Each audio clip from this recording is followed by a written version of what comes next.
20h ici à Canal 3 Bénin. Mesdames et messieurs, bonsoir. Merci de nous rejoindre dans l'info continue ce vendredi 29 mai 2026. Zoom ce soir sur les priorités du gouvernement Ouadani. Le nouveau président et son équipe ont tenu hier jeudi leur tout premier conseil des ministres. Une rencontre qui aurait permis de tracer les grandes orientations en faveur des Béninois. 2 points retiennent fondamentalement les attentions. La question de la défense et de la sécurité, mais surtout la question de la lutte contre l'extrême pauvreté. À cela s'ajoutent d'autres détails sur lesquels nous reviendrons tout à l'heure. On élabore donc autour de ces 2 grands enjeux qui préoccupent les concitoyens. En plateau, Jules Léandre Kitty. Jules Léandre Kitty, bonsoir. Bonsoir Wahab, bonsoir à tous et salut mon cher ami Prudent que je retrouve sur le plateau.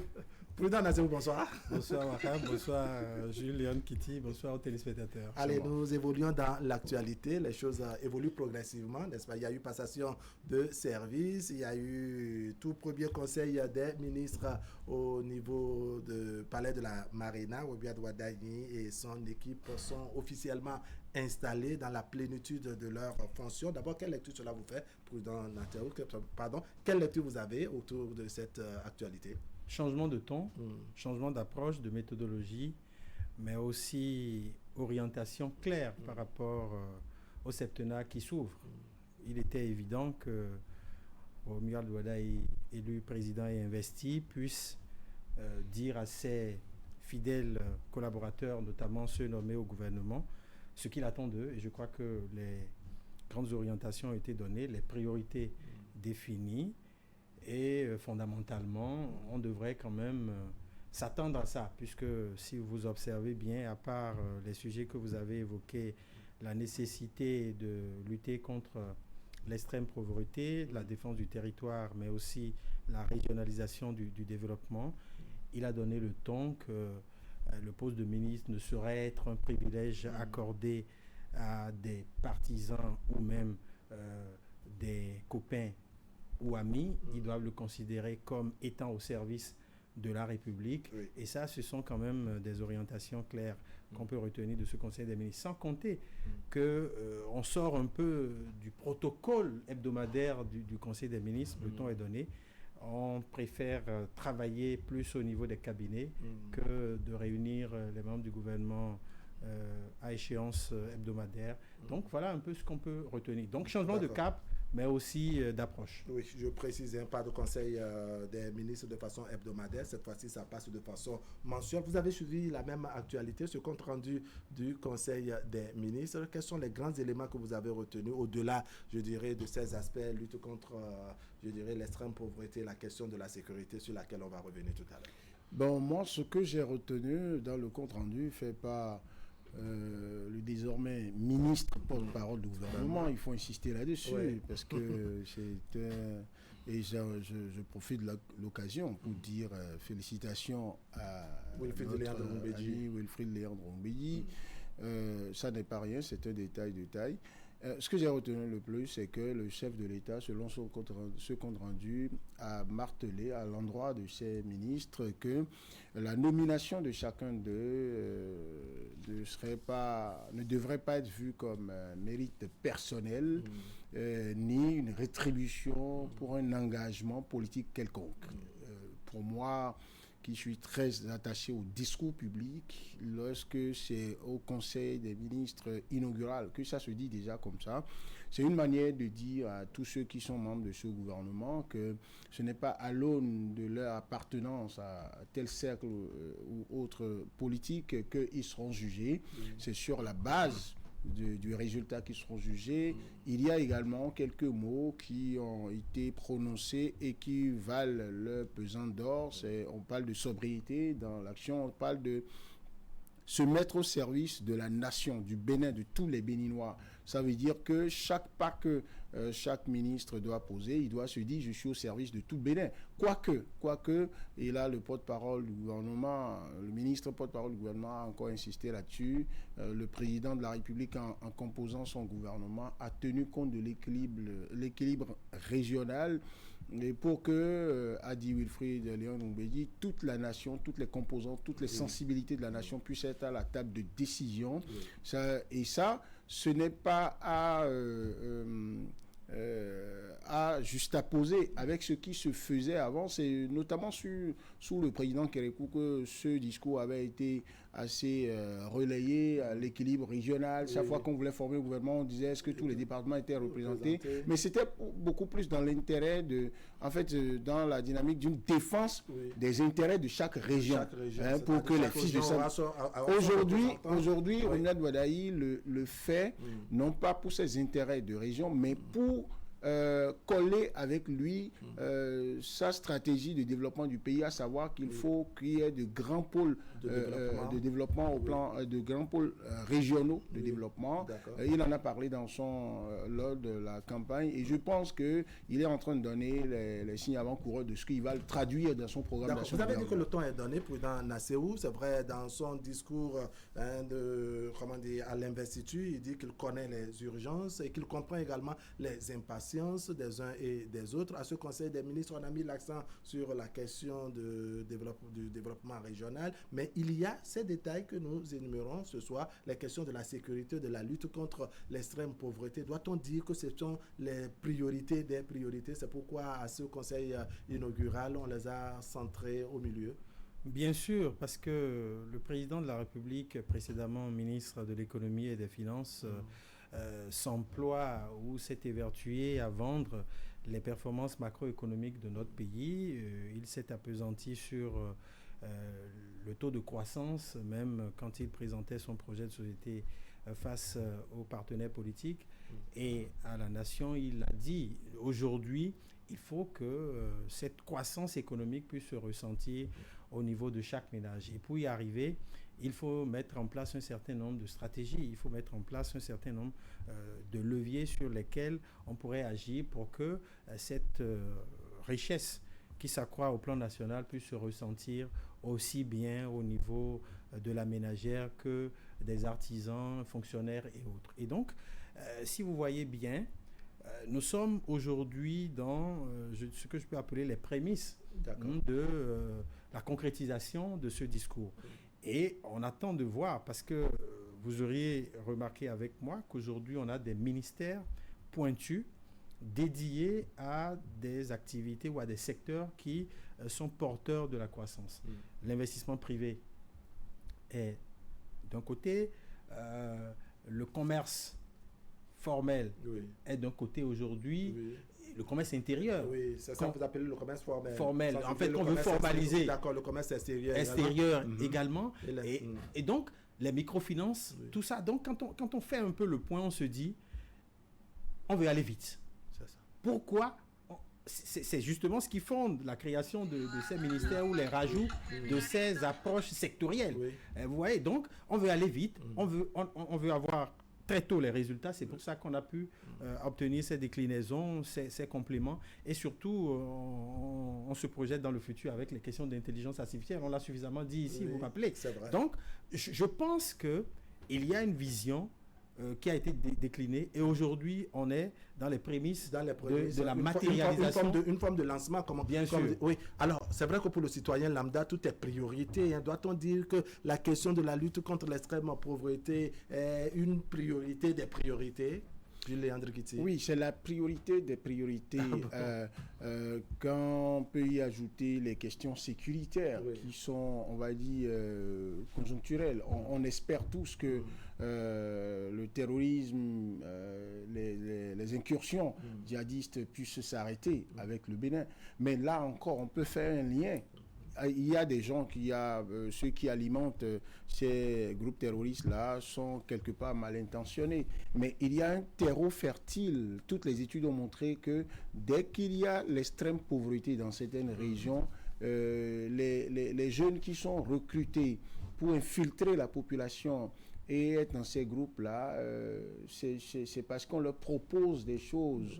Et s'ils n'étaient pas dans cette vulnérabilité-là, ils n'accepteraient pas facilement à pâter.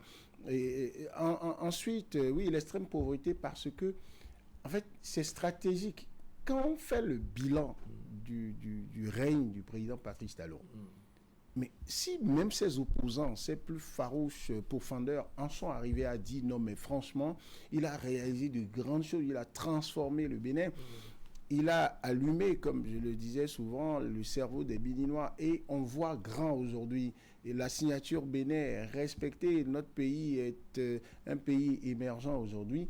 Tout ça, c'est bon. Mais quand le président entrant ou le nouveau président lui-même a l'honnêteté intellectuelle de reconnaître que oui, que nous avons un taux de croissance qui est célébré ici et ailleurs. Alors maintenant, il faut bien que cela se fasse sentir dans le panier de la ménagère, dans les ménages. Ça veut dire qu'il reconnaît quelque chose, ce que les autres appelaient le social. Le président Patrice Talon a mis en route ce que moi j'appelais le social planifié. C'est-à-dire qu'on ne se promène pas à vous distribuer de l'argent aux gens. Vous voyez dans ce pays, apprendre ne serait-ce que le microcrédit aux plus pauvres, ça a été géré d'une manière dans ce pays où on pouvait le faire à la tête du client, on pouvait faire du clientélisme politique avec. Aujourd'hui, c'est assaini.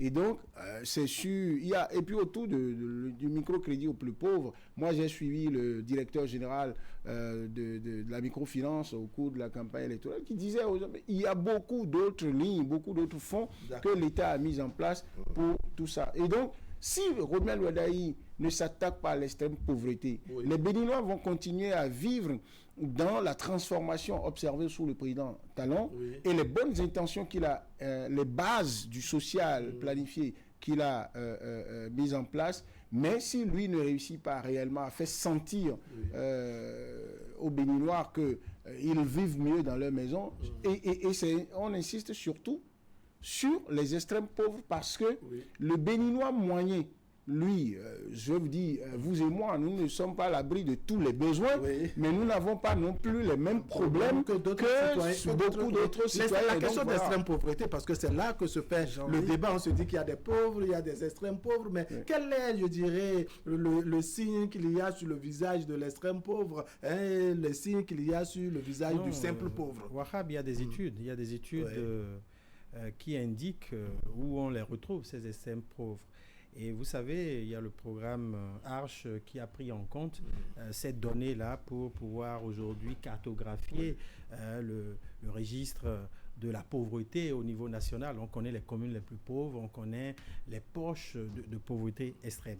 Mais le vrai débat, c'est au-delà de l'accompagnement, comment on pousse ces extrêmes pauvres à, je dirais, l'adoption de comportements rationnels, parce que la pauvreté, dans certains cas, est choisie, parce que quand vous êtes pauvre et que c'est vous qui êtes si fertile pour, à chaque cycle, faire des enfants, excusez du peu, on n'a rien contre la procréation, mais après aussi, ça en rajoute. Il faut tenir compte de sa capacité à s'occuper vraiment de ce qu'on a procréé. Et ça passe par cette autonomisation de ces extrêmes pauvres, parce que vous voyez, quand vous n'avez pas du travail et que toute la journée, vous êtes resté à attendre le repas du soir, juste après, votre plaisir, c'est votre épouse. C'est d'aller digérer. Voilà. Et donc, finalement, on peut bien comprendre. Donc, c'est l'expression que vous trouvez. Il y a un véritable travail à faire à ce niveau. Mais après, il faut justement, dans la territorialisation du développement qui est envisagée à travers ces pôles économiques,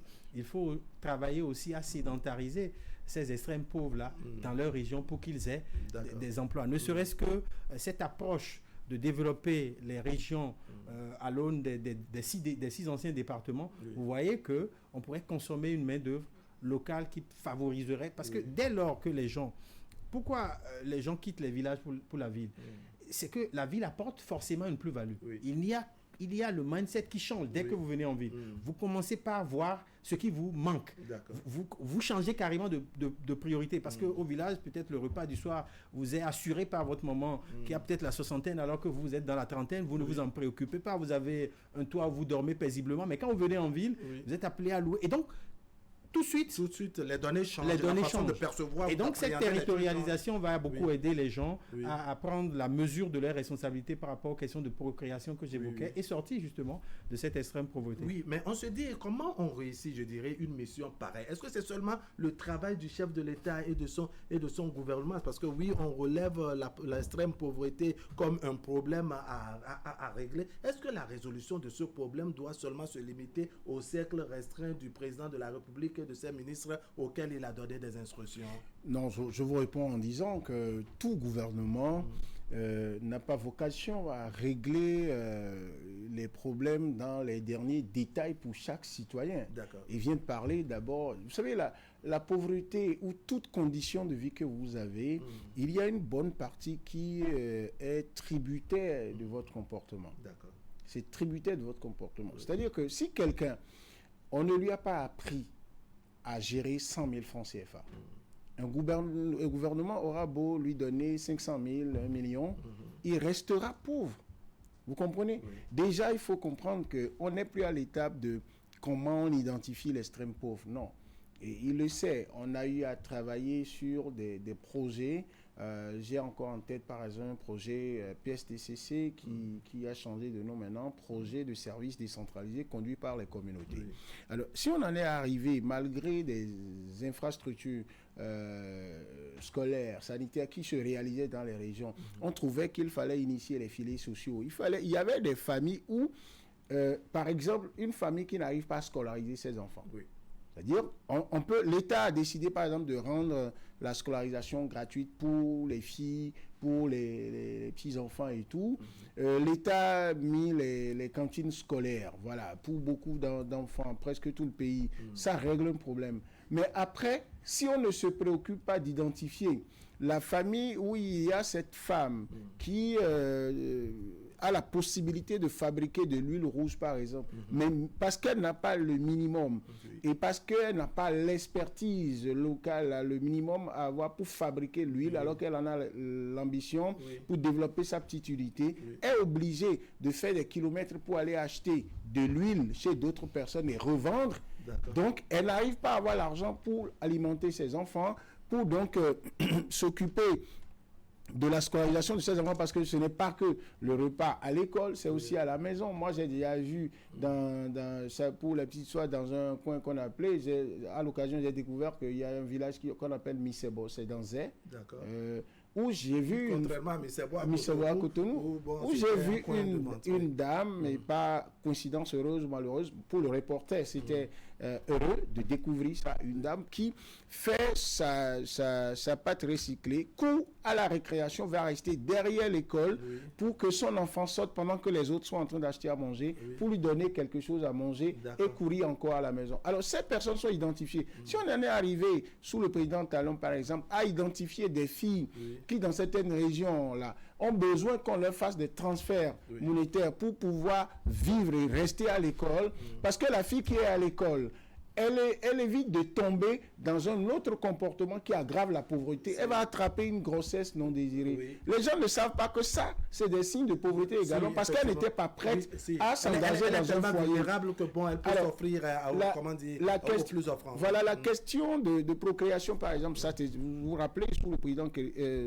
Talon, ça s'était posé, on voulait régler ça autrement, mais le gouvernement a eu l'intelligence de mettre un peu de bémol pour le moment. Mais quand vous retournez dans l'ancien temps, pourquoi il y avait beaucoup d'enfants, nos parents faisaient beaucoup d'enfants, mais la pauvreté n'était pas si forte? Parce que, en ce moment, chaque chef de famille avait un champ. Et chaque enfant qui commençait par grandir, son champ lui était destiné, il devrait être un bon travailleur. Il devrait produire. Alors, on se pose encore une fois la question de savoir quelle est la part de contribution, je dirais, des concitoyens, des citoyens béninois dans cette lutte contre l'extrême pauvreté. Parce que oui, le travail, comme le soulignait tout à l'heure Jules Léandre Kitty, ce ne serait pas dans le cercle fermé du gouvernement et de son chef. Non, vous savez, tout gouvernement ou tout président de la République aspire à offrir un mieux-être à ses concitoyens. Et c'est une obligation régalienne et c'est une volonté affichée de tous les chefs. Je n'ai pas encore vu de chef, en tout cas, qui n'ait pas cette ambition-là d'améliorer les conditions de vie de ces populations. Ne serait-ce que sur ce principe, dès lors qu'on fait une voie bitumée dans un village, vous voyez, les activités économiques, naturellement, prennent de l'ampleur. Les terres ont de la valeur. Et il y a... Les maisons locatives prennent également du coût, etc. Il y a forcément des leviers sur lesquels le gouvernement a l'obligation d'agir pour que, même dans le point le plus reculé de notre pays, le dernier citoyen ou l'extrême pauvre puisse se sentir en ville, en tout cas, puisse développer des activités qui pourraient lui permettre de générer des bénéfices. Kitty le disait tout à l'heure. Quand vous avez une palmeraie dans votre zone. Quand vous avez dans votre région l'ananas qui est produit à volo, vous devrez pouvoir, en fonction justement de cette formation ou de cette idée-là, oui, l'expertise dont vous disposez, vous devez partir déjà d'une idée pour vous dire, je peux partir de l'ananas pour faire des jus. Et si, généralement, les extrêmes pauvres, ce qui leur manque, c'est les idées. D'accord. Parce que quand vous fouillez bien, soit ils n'ont pas la formation, oui, ils n'ont pas le b.a.-ba, oui, ou ils n'ont pas le matériel. ou carrément, même s'ils ont le b.a.-ba, oui, ils sont affaiblis par des maris pervers narcissiques oui, qui les contraignent oui, dans cette pour pouvoir vie-là. les tenir en quelque sorte. Vous voyez, oui. et donc ça fait que Ce que beaucoup appellent violence économique. ils ont du mal à assurer une certaine autonomie. Parce qu'aujourd'hui, quand on observe bien dans les familles où on a les extrêmes pauvres, c'est les mamans qui se battent le plus, un peu comme l'exemple que donnait tout à l'heure Kitty. Parce que le papa, il se laisse aller à une certaine fatalité, soit il tombe dans les vices de certains jeux qu'on observe aujourd'hui, où c'est l'alcool de mauvaise qualité, tout ça. Oui. Et donc, on ne veut plus rien assumer. D'accord. On démissionne carrément et ça fait que la maman est obligée de courir dans tous les sens. Et parfois, quand elle a un peu de ressources, elle est obligée encore de mettre dans les questions de maladie ou de santé, tout ça. Donc, avec le développement territorial qu'on est en train d'envisager là, les mentalités vont se développer, la vision va changer et il y aura plus d'opportunités. Parce que quand on crée des pôles touristiques, vous voyez toutes les activités qui pourraient se développer autour, ce qui ferait naturellement que ces extrêmes pauvres-là auront plus de facilité à y aller et surtout des idées et des niches sur lesquelles ils pourraient se greffer avec les facilités en microcrédit et autres. Oui. Aujourd'hui, le registre état civil est très évolué, donc quand on a fait le point la dernière fois, plus de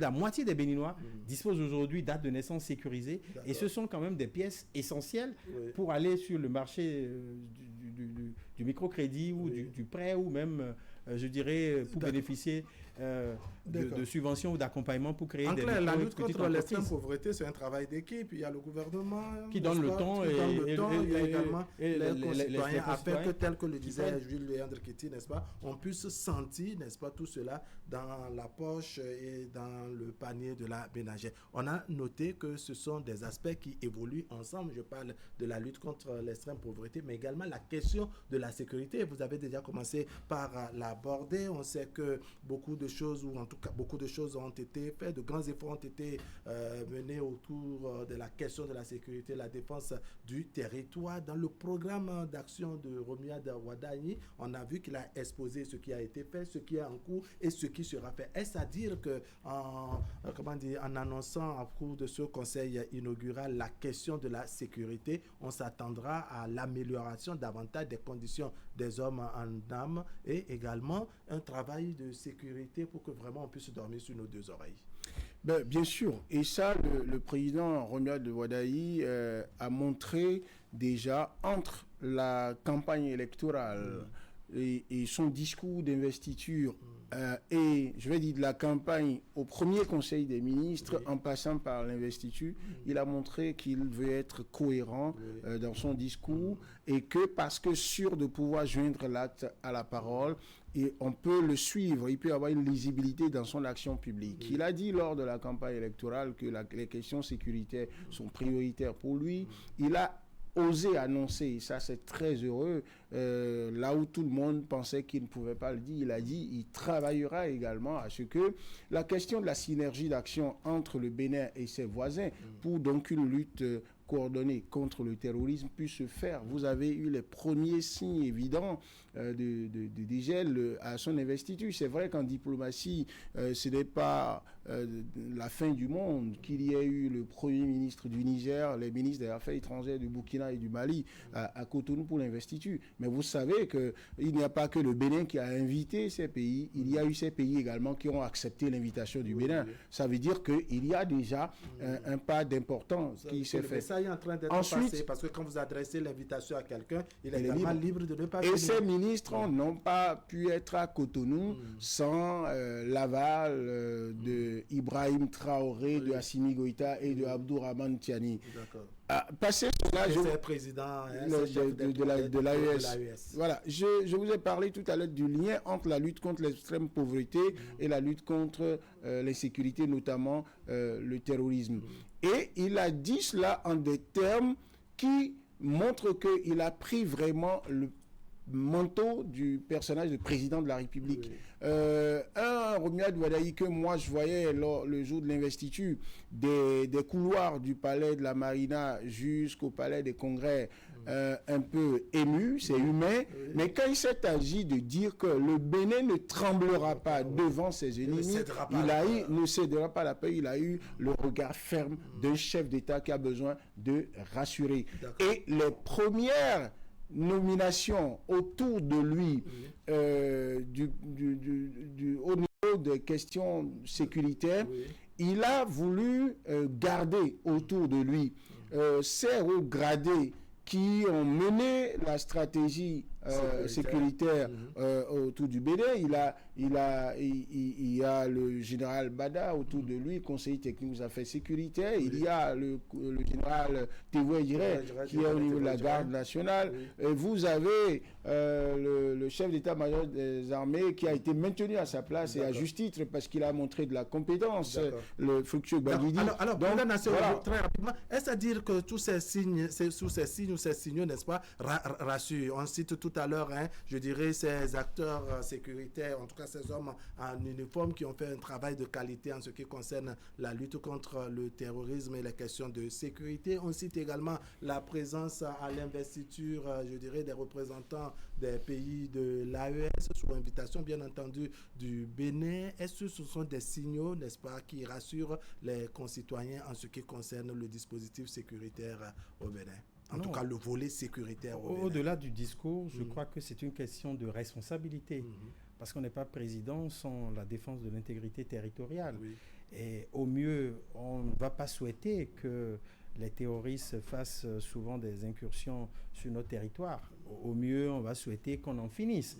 Mais il faut faire avec aujourd'hui, puisque c'est une réalité tangible qui secoue la sous-région. Et donc, en responsabilité, on ne peut que entrevoir et planifier les réponses à apporter à ce terrorisme qui nous frappe de plein pied, aussi bien le Bénin que les pays qui l'entourent. Et donc, en responsabilité, le président ne peut que apporter des réponses, même si ici on est un peu dans la stratégie militaire et sécuritaire, tout ne peut être dévoilé, mais le ton est quand même donné en ce qui concerne les moyens qu'on mettrait à la disposition de nos forces de sécurité et de défense, mais aussi la logistique qui pourrait accompagner. Est-ce que ça ne devient pas une pression, je dirais, pour ces nouveaux ministres également nommés à ces deux postes? Je parle du ministre de l'Intérieur, naturellement, c'est le ministre de la Défense. Ça ne devient pas une forme de pression, selon vous? Non, pas une pression, mais une priorité. Une priorité. Et l'avantage, une responsabilité également. Oui, puisqu'il porte les pouvoirs du président de la République, et donc, ça devient une priorité pour eux, en synergie, comme Kitty le disait tout à l'heure, avec les pays de l'AES, qui sont pratiquement nos pays voisins, sans compter le Togo et autres. Donc aujourd'hui, le Bénin ne veut plus être isolé dans la sécurisation de son territoire. Le Bénin ouvre grandement les bras pour accueillir les chefs d'État de la sous-région qui étaient un peu en disgrâce avec nous, pour que cette question-là soit pensée dans une synergie d'action pour que les résultats... Parce qu'après, quand ils... viennent frapper au Bénin, ils se cachent au Burkina ou ils se cachent au Niger. Alors que si ça veut dire que le problème perdu en faisant une si nous coordonnons les allez vivement que le message soit attendu. Je vais finir avec vous, Jules Léandre Kitty, très rapidement. On a le portefeuille ministériel de la Défense délégué d'ordinaire, ça c'est connu, mais cette fois-ci, on a délégué également le portefeuille du ministère de l'Intérieur. Est-ce à dire qu'on prend vraiment la mesure de la situation? C'est un message à ce niveau également, selon vous? Oui, premier message, c'est que le chef de l'État, il sait que cette question lui tient à cœur. Il a envie d'avoir un regard direct là-dessus. Quand vous êtes ministre délégué, certes vous êtes ministre, mais vous savez que le rythme de compte rendu, le rythme d'écoute que vous devez, l'intensité d'écoute que vous devez avoir auprès du chef de l'État pour recevoir les instructions, surtout qu'autour du chef de l'État, il y a aujourd'hui tous ces hauts gradés là, il doit avoir un peu comme un comité, un cercle de décision, de qualité autour du chef de l'État sur les questions stratégiques au plan sécuritaire. Et Deuxième facteur qui justifie qu'il y ait des ministres délégués, c'est qu'on a nommé des civils à ces postes-là. Et autour du chef de l'État, il y a ceux qui sont des... Mais non, ces civils ne sont pas des novices. Je connais personnellement, et depuis, et ça vous m'excusez de le dire, c'est pas pour... Je le connais depuis les années universitaires. Le préfet, aujourd'hui ministre de l'Intérieur, Djibril Cissé. Quelqu'un d'extrêmement effacé au point où certains pensent que c'est parce qu'il n'est pas un homme d'action. Non, il est concentré, il est un homme de rigueur, ça vous pouvez demander à tous ceux qui l'ont côtoyé, et il a le sens de la discipline, de la loyauté, parfois vraiment chevillé au corps. Et quand vous prenez quelqu'un comme Gildas Agoncan, mais malgré moi, je n'avais déjà pas vu l'incident qu'il y avait eu quand il était ambassadeur du Bénin près du Niger comme un drame. Non. Mais ça ne veut pas dire qu'il cesse d'être un homme de réseau. Lui aussi, évidemment, je l'ai connu dans de grandes batailles. C'est un homme de réseau. Gilles, merci beaucoup. On a beaucoup de choses à dire, n'est-ce pas? On doit s'offrir d'autres occasions. On va évaluer les faiblesses. Les faiblesses, pourquoi pas. Il y en a beaucoup. Merci beaucoup, Gilles Kitty. Merci également. Mesdames, Messieurs, ce serait tout pour aujourd'hui. Merci de nous avoir suivis. L'information continue sur Canal 3 Bénin. Vous avez la rediffusion tout à l'heure à 23h et au cours de la semaine autour de 10h30. Demain, à 10h, nous avons notre émission Le Miroir de la Société. Nous serons en direct à partir de 10h. Mon conjoint a-t-il le droit d'utiliser de sextoy sans me consulter? C'est notre thématique en direct à 10h demain. Portez-vous bien.